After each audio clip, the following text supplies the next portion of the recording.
I want to share with you a personal story regarding a missing persons case and just my experience going through this with one of my friends. And so her aunt had went missing, and I guess had been missing for about a year when she brought it to my awareness.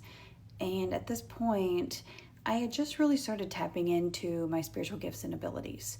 And so I had mentioned to her, if you're open, I can maybe look into it and see if I can get any information. Because at this point, they didn't know if her aunt was alive or not, and they really just didn't know anything. And so I ended up tuning in, and I'm going to read the notes from the PDF that I had made her just regarding the information that came through for me. I'm not going to read all of it, and I'm just going to kind of go through some of the key parts because something interesting recently happened. And so I had first looked into this April 10th, 2025. And then I guess it was on August 19th, 2025, there had been some remains that were found and that they were going to be testing to see if they were her aunt's. And she brought it to my attention because she's like, would you want to do your energetic scan and see if it's her? And so I was like, yeah, of course I can see what information comes through for me. And, we'll take it with a grain of salt until we get earth confirmation. And actually just the other day, it was on the news that the remains were in fact those that matched her aunt. And so it was her aunt. And so the information that was coming through for me tracked, which was bittersweet, obviously. But sometimes in these cases, just getting some type of closure, at least knowing that your loved one's not actually alive somewhere and scared, is better than, not ever knowing. And so some of the information that first came through for me, though, like I said, I'm going to scan through most of it, but the very first day I looked into it was April 10th, 2025. And at this point, I was getting some impressions that wasn't looking very good as far as her life force. And I was getting some impressions of where she potentially could have been located. But what came through that stood out to my friend in the beginning of this was that there was some emotion of confusion or wondering, and it said it was caused from cognition disorientation. So it could have been dementia or head trauma or something like that. Well, my friend had said she actually was in the early stages of Alzheimer's, which I didn't know. And so that was tracking. So we were kind of like, well, there could be some truth in some of this information. And I was getting some impressions of details of where she possibly could have been. And I didn't have any information regarding this case. Sorry, I had to pause my phone. I don't remember exactly where I was. But her aunt had actually came through, which a spirit can come through even if they're still in their physical body. Like their soul can actually, like their higher self, their soul can speak even if they're still embodied. And so that doesn't always mean that they're deceased. But she came through. I'm going to save that for her family because that's, private. And so since that came through, I was like, well, let me see if I can get anything deeper. And so let me scan down.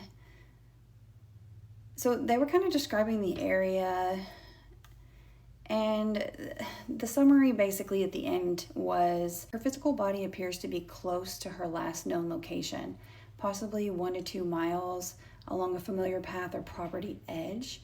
She may be gently obscured by natural cover, like tall grass, fallen branches, or brush, but they had brought up there was no malice or foul play. This feels like a quiet and possibly natural or health-related passing.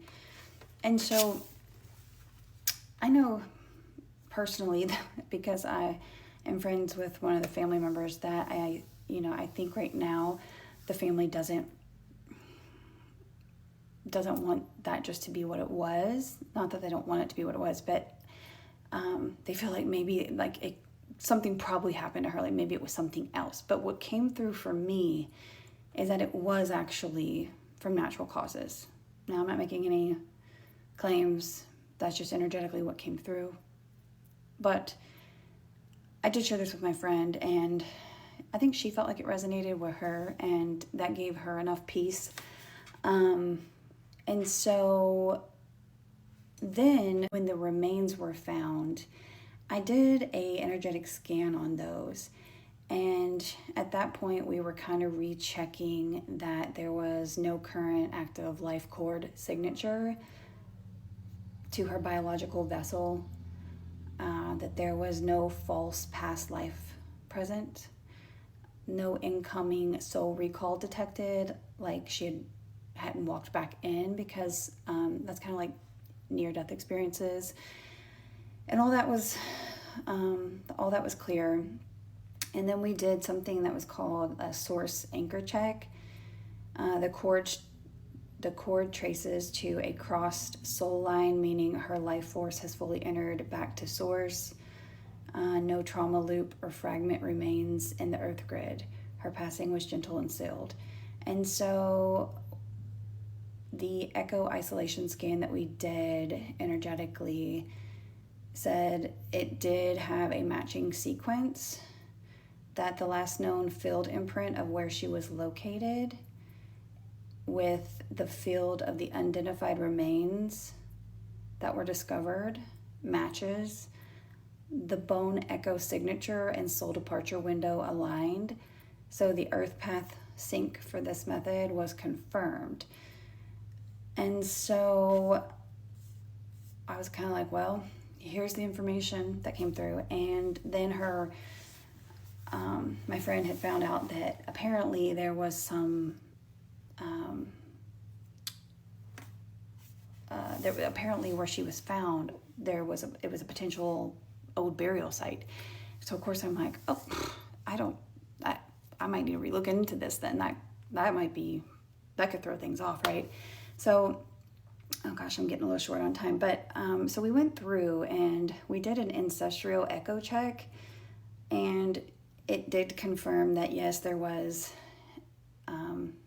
other remains on that property, but those were not recent and did not match the time signature for March 9th when the remains were found, and that the skull had fresh energy fracture signature within the last 9 to 13 months, and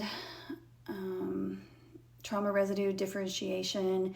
We did that just to make sure there was nothing that could have been like causing like a false positive, and that was cleared. And then we did the soul cord re-verification, and that was still aligning. And so the final verdict, after even comparing it to the other remains on the property, the skull portion found belonged to her aunt.